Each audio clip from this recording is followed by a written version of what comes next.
What is up, everybody? Welcome to the Phightins final. No, I am not Matty B, but he had something that came up. But don't worry, the crew is here to take over. I got Pat from Ambler. I got Joey Marks from the Patterson Fanatics. So Joey's gonna be doing a little double duty because he's gonna go right to bed and get right back up and have to talk about this all over again. But guess what, Joe? I don't think you're gonna care much. The No, Phillies take Game 1 in Houston against the Astros. 6-5. That's right. The Astros got handed their first L of the postseason, and I hope it tastes like shit and vinegar mixed together because they're going to be eating that for a while. Guys, this is a huge, huge win for many reasons, and we will break it down. We will take all the comments as they come in as we can. But right now, I don't know about you guys, but I can't say there's like nervous energy going into tonight's game. Nervous, uh, confident yet nervous, just like didn't know what to expect. I'm not really worried about the fans in Houston or the stadium in Houston. Just like this is the longest lull that the Phillies have had in between games in the postseason. Hell, since the end of the season. Let's be honest. I think this is the longest lull they've had since the All-Star break. But they came out. They won this. They never gave up. It is the same story, but it's a hell of a story. Pat, I'm going to start with you. As soon as that, we were a little chills with Robertson in the 10th inning here, but as soon as that last out was recorded, this team is locked in. And hold on one second before you answer that question. I got to throw somebody on here. First timer. That's right. Mr. Crockpot himself, Dibes, is joining the Phightins final after the first big W of the World Series for the Phillies. Dibes, what's going on, brother? yo, what's going on, guys? Let's go, guys. Oh, my God. I can't believe that game. I'm just truly honored to be with you guys, man. What a special night. What's up, Quentin? Yeah. What's up, Quentin? What's up, everybody? We're going to throw these up as we go. Pat, I was going to ask you, the final out's recorded. What goes through your brain? Go. I'm biting my nails, Al. I was biting my nails. I thought Dave Robinson was going to cost this game, and here we are. We've recorded. We take game one, the most important game to take. You take game one from them. Now, all of a sudden, that kind of puts them on their heels. Now, all of a sudden, Houston started to sweat a little bit. Houston, we have a problem. They don't know what to do now. We have thumped them in their home, just like we did prior to this. Look, we went down 0-5. Why our ace start to choke up a little bit. Did we sweat a little bit? No. You want to know why? Because we saw this with the San Diego Padres series. We didn't sweat at all because I had faith in this lineup that was going to bounce back. Because know what this team does? It has resiliency. This team doesn't lay down and only rises to the occasion. And this is what this lineup does. Guys like Alec Boehm, who knows how to show up, and the most important player of the game is JT Realmuto. Big time double and ties the game, and then all of a sudden comes off that big time clutch home run. JT Realmuto saved this game. Guys, take game one, put in the books. We're coming. 3 more to go. Joey Marks, I'm going to take it to you. He just brought it up. He told you, JT, big extra innings home run. Wasn't one of those bombs off the bat that you knew it was going out of the park, but it went out just a couple rows, but it's still a home run nonetheless. Joey Marks, what's going through your mind when you're listening to that? Well, the first thing I thought was, okay, now we have the lead. Oh God, who's coming in to pitch? Because Dominguez was used up, and I had a feeling it was going to be Robertson. And just like Pat, I have my nervousness with Robertson. He showed that he is not a consistent pitcher when it comes down to things, and he proved it. He made it look very close than he needed to. Then many people would like. Interesting stat.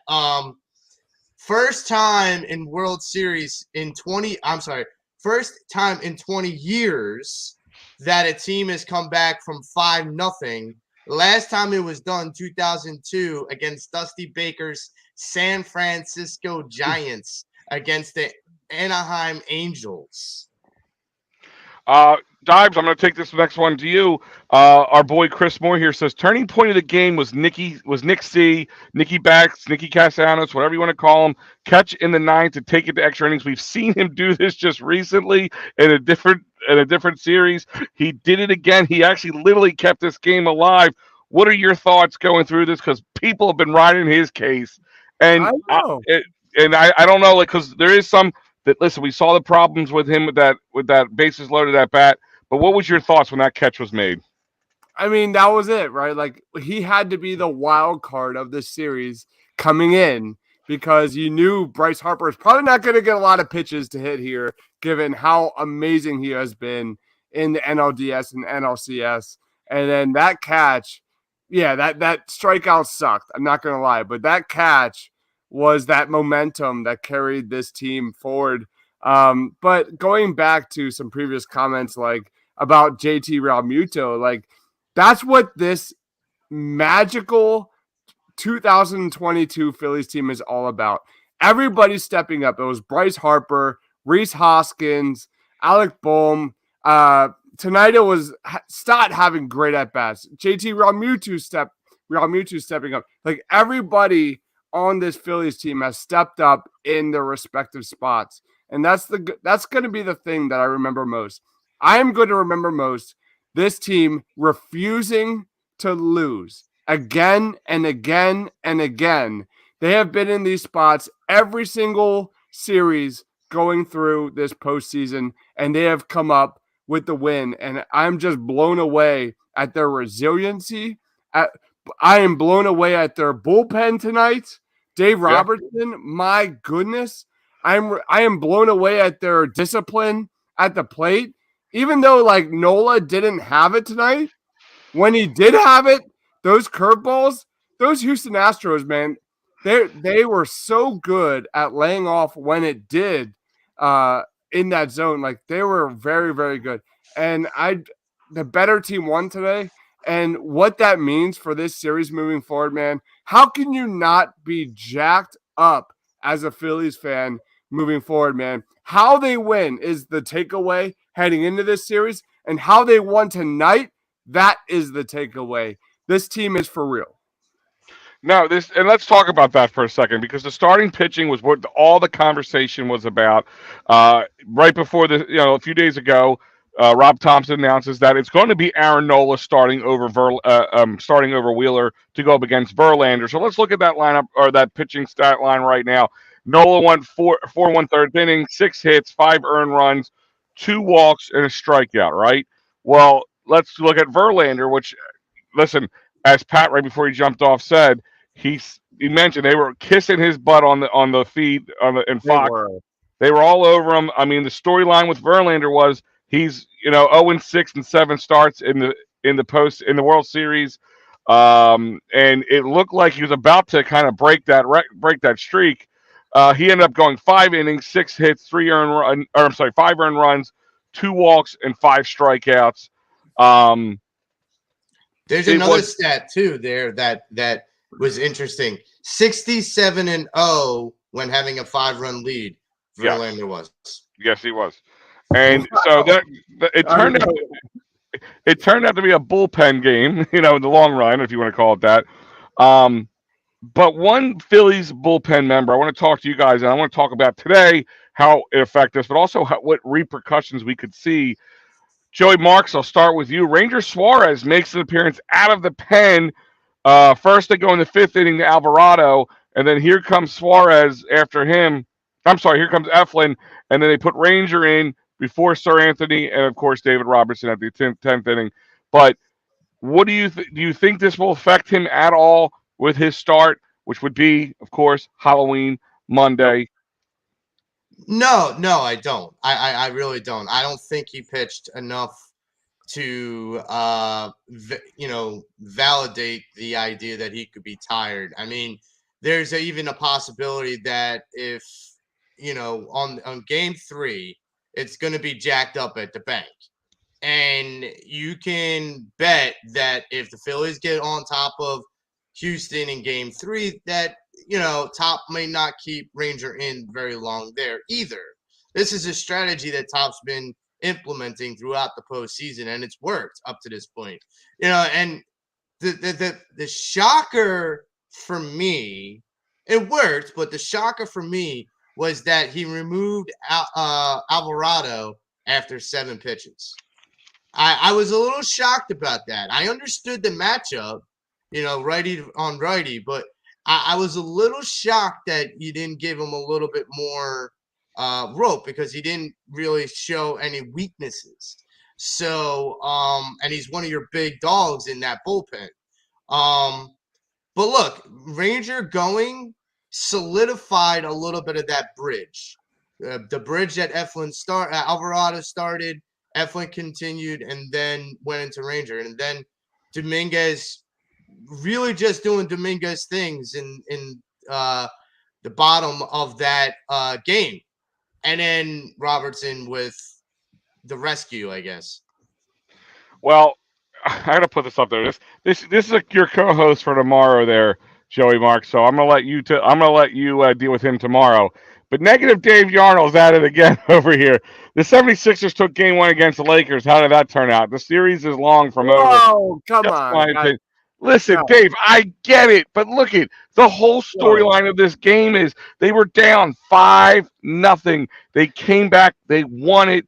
This team never gives up. Nobody's sitting here marching down Broad Street just yet, but you have to be excited if a Phillies fan what you just witnessed, and if you're just a baseball fan, this game alone was just it was what makes you, if you weren't before, a baseball fan now. What do you got for me, Pat?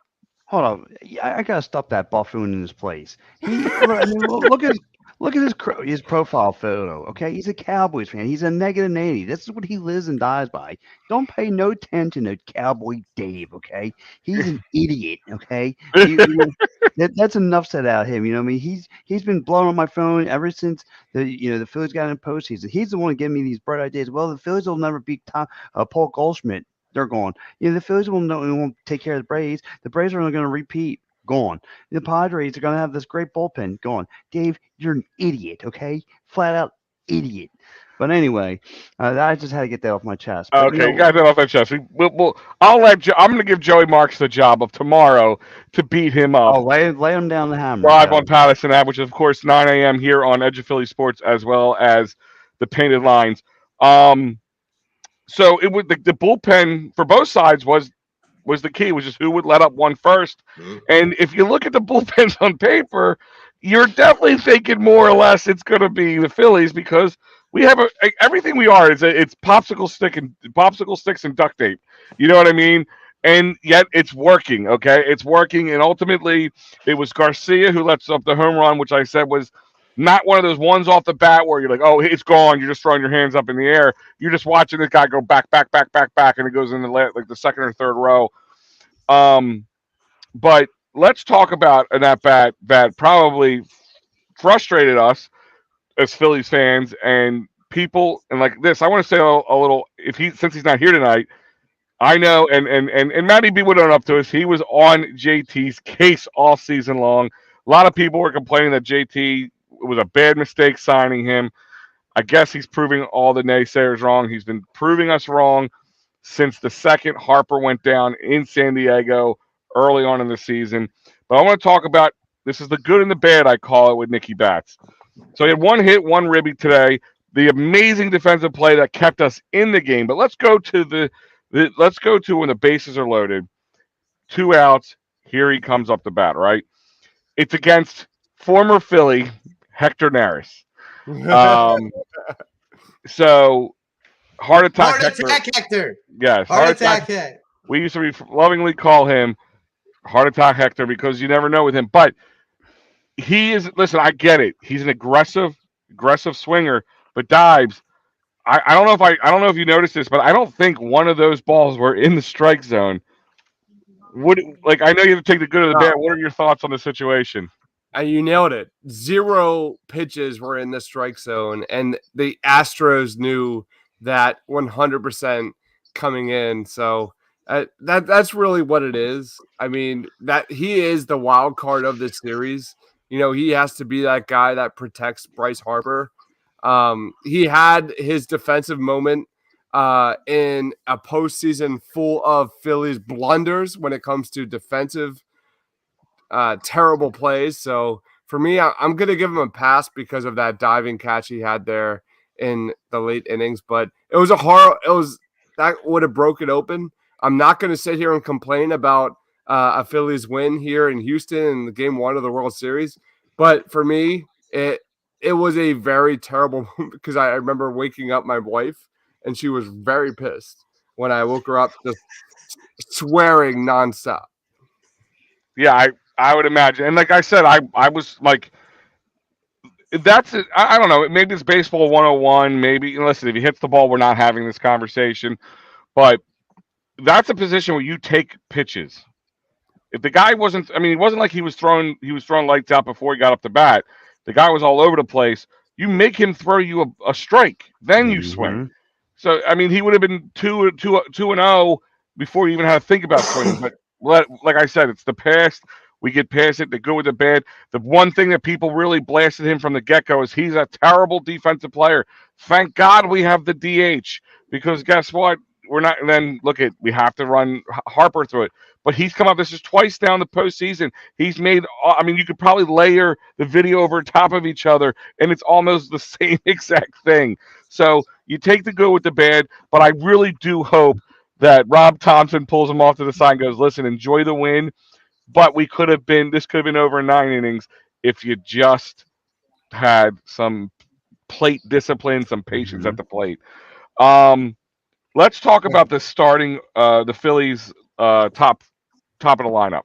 That's been a complaint a lot of times. The top lineup's not producing, but they continue to produce. So let's go through that for a second. Schwarber had 1 run, 1 hit, 1 walk. Hoskins had 1 run, 1 hit. Realmuto had 1 run, 2 hits, 1 walk, and 3 ribbies. Harper had 1 run, 2 hits, and 1 walk. And Nick Castellanos with 1 run, 1 hit, and 1 ribby. And Alec Boehm, 1 hit, 2 ribbies. And the only other production we got out of the rest of the lineup was Bryson Stott had 2 walks. And of course, Brandon Marsh's run and hit that got that got us out of that 0-5 deficit. Um, Joey, I'm going to start with you. Let's just talk about this lineup and the production we're seeing from. Here's the thing: is I've been saying it pretty much all season, and it's that if this team and this lineup can string bats together and just pass the baton, they are a dangerous team to face, no matter who the pitching staff is. We go down the litany of teams we played in the postseason. The Cardinals, they had good pitching. Then we go to the Braves. They have good pitching, and they're the defending world champs. Then the Padres come, and they had 2 different pitchers on 2 different occasions where the commentators said, well, their stuff is kind of unhittable. I mean, they're not unhittable, but they're kind of unhittable. And we rocked them all the time. All those games were won by passing the baton. They weren't always won by the long ball. Yes, some of them were, but when this team is passing that baton offensively, this offense, I like to say, unstoppable. Sure. Let's talk about this. Rob Thompson started this. I call it the countdown. And gave us how many wins we needed to get there. We've all been counting along. And Mike Laro here, your co-host from P&M and the AM there, Pat. Mm-hmm. 3 more. I mean, guys, let that sink in for a second. Like we said, we're not counting our chickens for the egg patch, but 3 more wins. 3 more wins. This time next week, we could be down Broad Street. And I mean, has that? Speaking. All right, let's not scare everybody on Broad Street. Okay. But has that settled into your brain just yet that this team is that much closer to winning the World Series? I've had this opinion since last series. I feel like they're going to do it. There's, like Dive said earlier, there's something about this lineup that if somebody can't, if someone's not performing well, someone else is going to step up, and it's just weird. It doesn't matter where that person is in that lineup. Someone is always going to step up. If Nick Castellanos can't step up, JT Realmuto is going to step up. JT Realmuto can't step up, Bryce Harper is going to step up. Somebody in this series always steps up, and JT Realmuto might be this guy who does it. This guy who's been playing all throughout, and I can't believe I'm saying this. I can't believe that JT Realmuto is that guy right now, and he is. And I'm really happy for them because his dividends are starting to pay off. So I'm liking what I'm seeing from him. And like I said, the Russell lineup, Mhm. like I said, everyone's gonna add their tidbits. The Reese Hoskins are gonna, give you a good home run shot once in a while. Your Kyle Schwarber is gonna step up here and there. The whole team is fine. Um, so here's the thing: is I gotta give some love here. Time to get laid. I mean, that's how everybody feels right now. You got to party somehow, Steve. I like how you think. Hey, But he also said something: best managed single game in Phillies history. Dibes. I mean, the ice water that runs through Rob Thompson's veins. Do you think he shares it? Do you think he has a little bottle of Gatorade that has ice water in it and just says, "Here, guys, share it." Maybe stole the idea from Space Jam and came up with Rob Thompson stuff. What is it about the management and the things that very much look on paper like, why would you do this? Why would you bring your starting pitcher who's pitching in 2 games in this early? Why would you throw Alvarado out in the fifth versus the sixth or the seventh or the eighth? What is this magic Rob Thompson's been hiding all these years? Yeah, he's fearless, right? Like he's not afraid to go for it on 3rd and 1, 4th and 1, 3rd and 2, 4th and 2. That's what this guy is. And for better or worse, because I think if you're watching this game, you're getting a little nervous because that's one of the big advantages the Astros have when it comes to depth with arms. So you did not want this game at all to keep going and going and going. That's where this Phillies would have been completely effed because where do you go from there? Brogdon, Thor? Like, I don't know. Whereas the Astros have And many better options on their plate. But it's great, man. It's what was the question again? Sorry, I'm a little drunk. no, I'm just saying it's just the Rob Thompson effect. Like, yeah, Yeah, can no, you but that's what it is. Like he coaches like an NFL coach like Doug Peterson or Nick Sirianni. Like he goes for the jugular. If it doesn't work out, it doesn't work out. But for his career with the Phillies, it has worked out, and you have to give him a ton of credit for it. I mean, and the story yeah. itself, I mean, literally, you can write a book about this year, no matter how it ends. No matter how this ends, you can write the book now. If it ends in a World Series championship, the book is a bestseller by far. And you don't have, and I said this, I think, on my show on Wednesday night with Joe. I said to him, I'm like, you don't have to Hollywood up the story. You don't have to make changes. You don't have to change like different aspects up to make it sound sexier. This entire unlikely, improbable run has been amazing. And Joe Sullivan's kind of saying to hear it himself. Thompson isn't afraid, and that's huge. Thompson is Thompson is coaching this game like you guys or I would coach a little league team in the sense that there's no pressure. There's no pressure. He doesn't. He's the whole term playing with house money. He's That's my No, I'm sorry, yeah, but that's my take on Rob Thompson. He stays cool, calm, and collected. Like, how many times have me and I can imagine all of us here have cried about why don't we just put Kyle Schwarber in the cleanup spot? Why don't we just put him here and there? And he does it. He keeps him as his leadoff man. He just stays. And like I remember his first, against the Cardinals, and Alec Baldwin was getting concerned not to play, and his press conference was, "Listen, just stay cool, calm, and collected. Just be yourself. You'll be fine." And now it's showing. Now it's paying dividends. Now it's going to show you that this team is not going to go away in a series. They're just not. So, and like you just said, Al, this is the best-selling story. Look, we were 12 games out of a playoff spot. We had a fire coach, and we lost our MVP, and we stood there, and we went toe-to-toe this whole series long. And in September, we finally got our MVP back. He wasn't playing well. He wasn't up to snuff. We won 3-17. It wasn't looking pretty. But the minute we got into the dance, look, we're about two steps away from becoming prom king.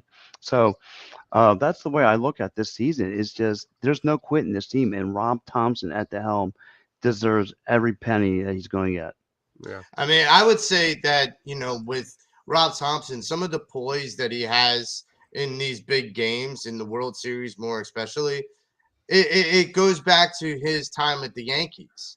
I mean, the Yankees at one point, me and my buddy were talking, he was over, and like the Yankees, not many baseball teams nowadays go to back-to-back or win back-to-back World Series. But if you go back, the Yankees were the last team to really do it, and Rob Thompson was on that staff.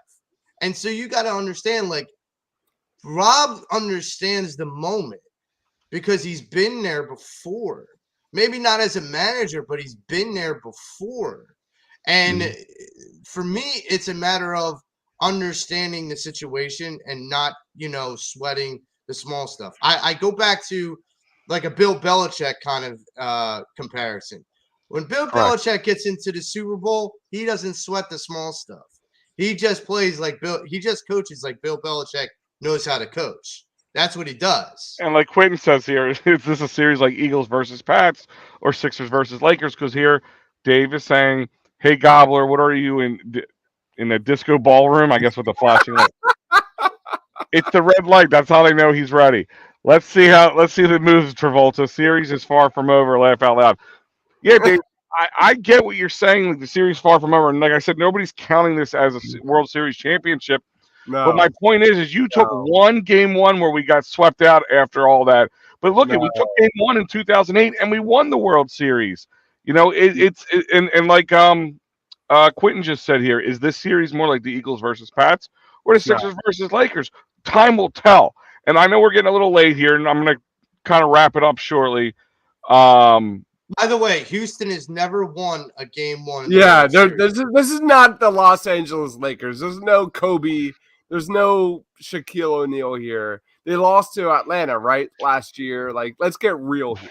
Yeah, and actually, they've been to the World Series 4 of the last 6 times in Major League Baseball. They've won one with a cheating scandal. Let's throw that out there. And 2 of them they lost were to the other NL East teams. Okay, so let's just put this all into perspective. I mean, I know that doesn't mean in the NLBL that doesn't mean anything, but the point is they're not an unstoppable juggernaut. Like people thought the Eagles were going up against Tom Brady. Tom Brady in the Super Bowl, you don't want to see him.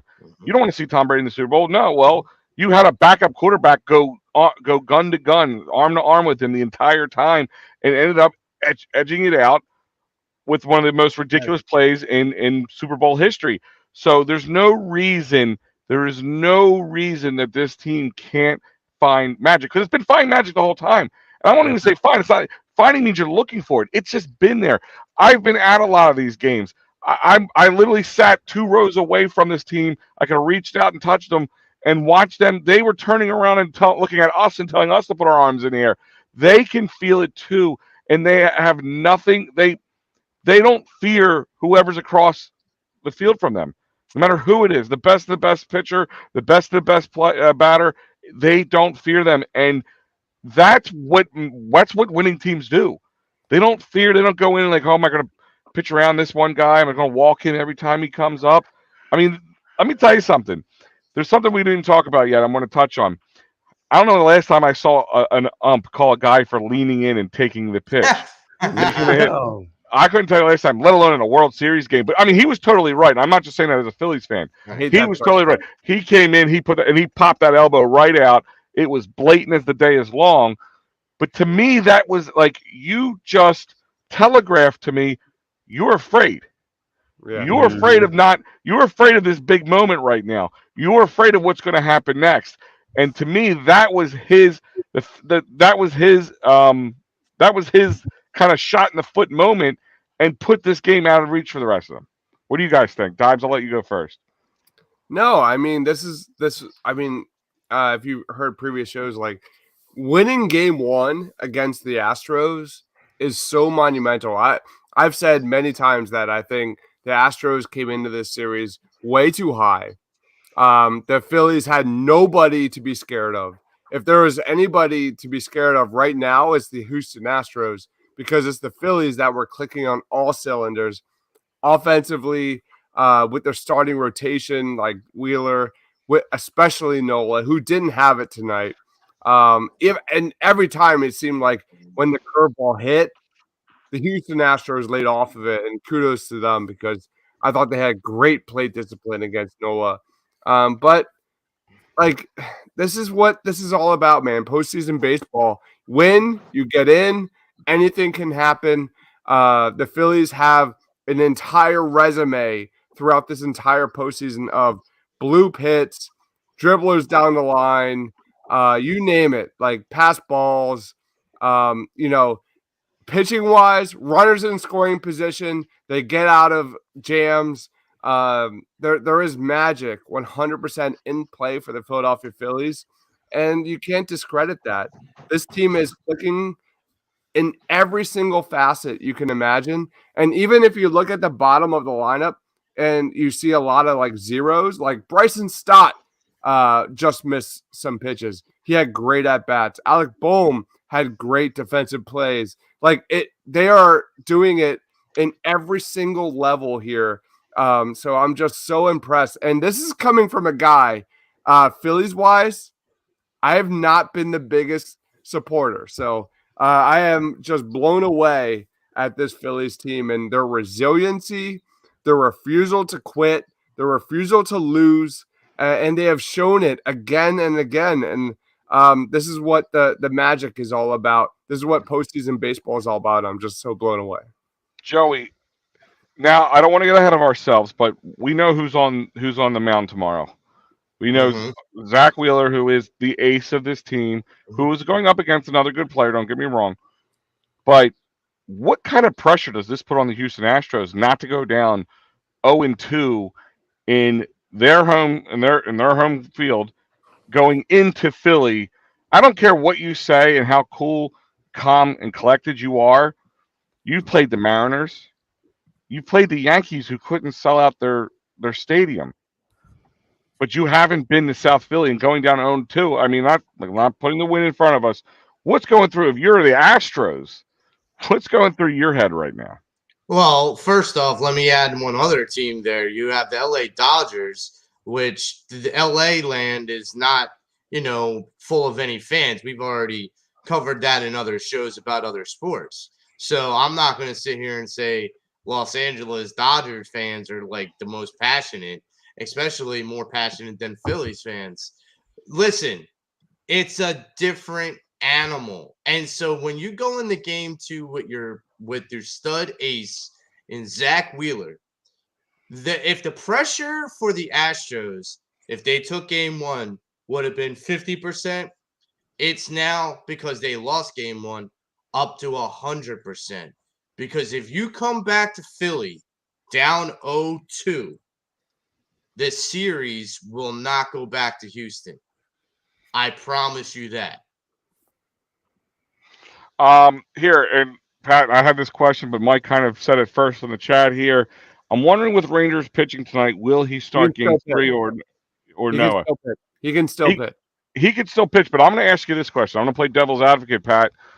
If they somehow go 2-0, come back to Philly with all that momentum, do they go Noah first and then Ranger, knowing that you could have Nola or Wheeler back on the mound later if it didn't go the way they would hope, or do you think they stay with the same game plan? No, I think they look. I think they're going to use that as a bullpen game, and they got the arms to do it. They'll still throw in Eflin and Ranger Suarez and all those other guys. No, they'll stay the core. What they've been doing, what's been working. Look, what's been working, keep it. I mean, what's not broken, don't mess with it. So they're going to, Rob's going to keep it this way. So no, they're not going to be messing around with this lineup at all. It's just going to be. These are going to be your guys. It's going to be your bullpen game. Then game four, if you need to shut it out, it's going to be Nola or Wheeler get the nod. And they might tag team it for that last game. So I'm totally agree with Joe here. And like I said to you on Wednesday on your show, this is like the movie Bronx Tale. Once you come to South Philly, you can't leave, and you're going to get thumped in the house of South Philly. And then once you're finally out, you're walking out with some bruises, and you're going to walk out with a sore ass. And I know all about that. So that's what they're going to be walking out here with, some sore asses come when they were walking to South Philly.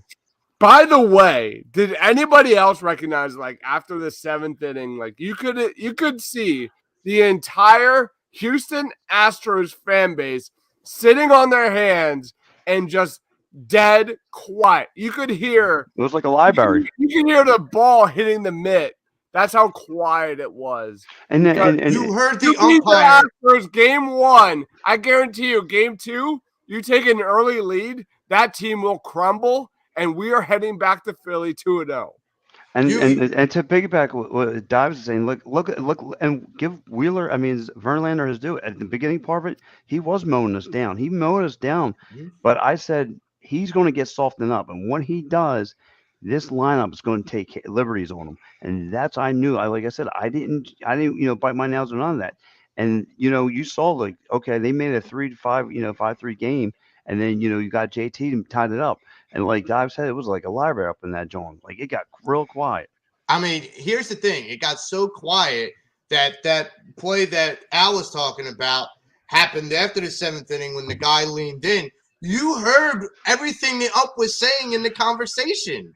Like, Mhm. that's not going to happen in Philly. I don't care how Yeah. loud Oh, you yeah. jack You're your you're mic up. absolutely right because he said ball. Oh, yeah, and then he turned to whoever was at bat and said, "Yeah, it was inside or it was outside or whatever he Yeah. said." Like you could hear the entire one. Now Frank is saying Bryce slipped in the interview and said he goes in Game 4. So I don't know, Frank, if you can explain that. If he's saying Rangers going in Game 4, Noah's going in Game I'm 4. thinking he's going to go Wheeler Nola. Well, they used to do 3-man rotations back in the day in the World Series. Yeah, it's Um, possible. eh, I mean, eh, eh, you get a day off on Sunday for yeah. travel, so it's not like you go. It's 4 games in a row. So Mhm. Ranger, okay. He's saying Ranger is going Game 4, so that makes sense why he brought him in a little bit more. Not that he couldn't go Game 3, but I mean, maybe he is. He's going to have no. He's going to have Noah. Noah earned it, I think, after that Brave series. He earned the ability to. I mean, he can go as deep as Aaron Nola did today, right? Go get you 4 innings. That could be amazing, but we're looking ahead. We're looking ahead right now. But number one, um, let's do this. I want to thank our awesome sponsors. Let's start with David R. Cherry, the best man for all whatever you need when it comes down to workers' comp, motor vehicle, personal injury, criminal law. You name it, he's got it, and he can take care of you. 610-565-0300. Number again is 610-565-0300. CherryInjuryLaw.com. Guys, right now I'm gonna give you this first. Philly Sports Trips, they're in Houston right now. They're Mm. absolutely in Houston right now. They are doing they're doing God's work down there, as I like to say. We saw our boy PSG, who I know went down with them, and he was all over the TV and the news and everything else, doing what he does best. Um, but they're down there. But if you want to go down for an Eagles trip, you can see it here. There's plenty of Eagles trips available still. Houston might be almost sold out because the way things play out, you could see little baseball and football in the same week down there. The Indy game, New York game is still available, which you may see me on. Chicago, Dallas, plus all the home tailgates. They have games ready for to head down to Florida for Clearwater. They have a lot of things going on. Check it out, phillysportstrips.com. Dolan's is doing it right for you guys. If you want to watch, you can't go down to the game, or if they're in Houston for all the away games so far, he has a lineup for you tonight. Tonight he had former Phillies pitcher Tommy Green in house to watch the game with. What an amazing night would have been to end this game and sit there and jump up and down with Tommy Green. Tomorrow night he has Lenny Dykstra in. Yes, nails himself. I'm sure something amazing will come out of his mouth. You know it for sure when Lenny Dykstra is there. And then if Game 6 is needed, Mickey Morandini will be at Dolan's. And don't forget this lineup here at EOP and the painted lines. Tomorrow, it's not too long from now. You'll have plenty of more work with Patterson Afanax. Joey Marks will be back. Sixers and Bulls post game show, of course, with Dibes, and the Phightins finals game. Phightins final World Series game 2 will be also. So we have plenty of stuff for you tomorrow, and of course Pat will be back for starting Sunday morning with Devereaux Sports of P&M and the AM, and of course the Eagles and Steelers pre halftime and post game and all the other fun stuff here on the EOP and Painted Lines Network. Guys, I want to thank you for joining me tonight, as always. Any Joe, we'll go around the horn real quick one more time. Any parting shots? Well, I have one thing to say. Tonight, the Phillies hijacked Houston. Pat? Yeah, my thing is Houston to learn the hard way. You cannot sleep on this team. You better be able to battle with this team for 9 strong innings because there is no quit. and they found that out the hard way tonight. Dibes? The refusal to lose, the refusal to quit, just like Pat said. Guys, enjoy every single game you're watching from this Philadelphia Phillies team. This is a special squad. Just enjoy it. Don't listen to all the haters that are going to complain about and nitpick about every little thing. Let's watch it tomorrow night, Saturday night, and just relish this. This is a special team. And to kind of piggyback on what Dibes says just there, enjoy it with your friends, enjoy it with your family. It's all there. Listen, it's been 13 years since we can have talked about this being in the World Series. 13 years ago, I was there with my buddies. I now I get to go and hang out with my sons and my kid. And listen, I always tell people in '93 I was 10 years old. That's where my fandom really. I made the conscious decision that I'm a Philly sports fan, and I ran with it. That was the time. So have your kids around. I don't care if they're 5, 6, 7 years old, 18, 20, 21 years old. Go to the bar, hang out with your friends, your family, everybody. Enjoy this because this is the moments you won't forget because I still remember, 2017 when the Eagles won, enjoying that with people who aren't with us anymore. Same thing with 2008. These are things that you'll never forget and you'll never be able to get back. And God only knows it's another 13 years or more before this happens again. So enjoy it no matter what happens. You got to admit every good and bad thing that's happened from the first pitch in the first game of the season up until now has been 100% worth it. The good, the bad, the ugly. But guys, that is it for the Phightins final tonight. See Joey Marks tomorrow at 9 a.m. Dives will be on post game for the Sixers. And of course, we'll be back with Matty B for the Phightins final after game 2 to recap that. We will talk to you guys next time, and we are out.